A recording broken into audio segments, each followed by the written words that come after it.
Alright, what's up guys? So I'm going to show you how to install mods on Kerbal Space Program.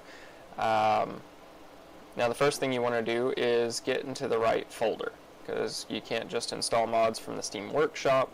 That might come soon because now they're adding missions and ships and craft files and all that to the Steam Workshop.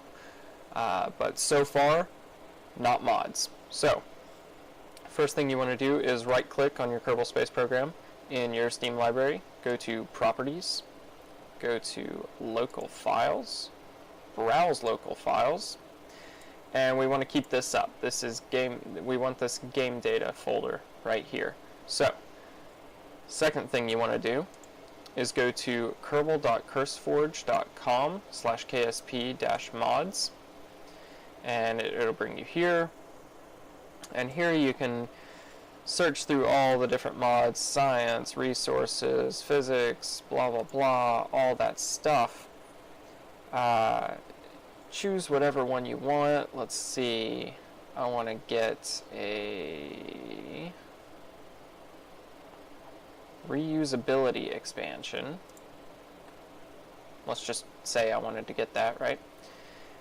You would click the download right here. Starts downloading.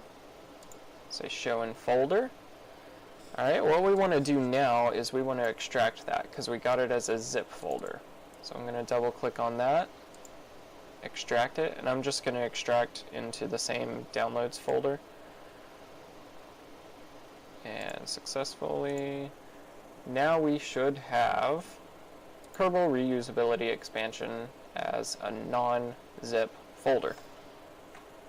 So second thing you want to do is go back to that Kerbal Space Program file we opened. Let me fix these up. And all we're going to do is move this Kerbal Reusability Expansion Pack, or whatever mod you got, that folder, okay? We're going to move it to game data. Once it's in there, you are done. Good to go. Hope this helped. Leave a like if it did, and subscribe for more. Thanks.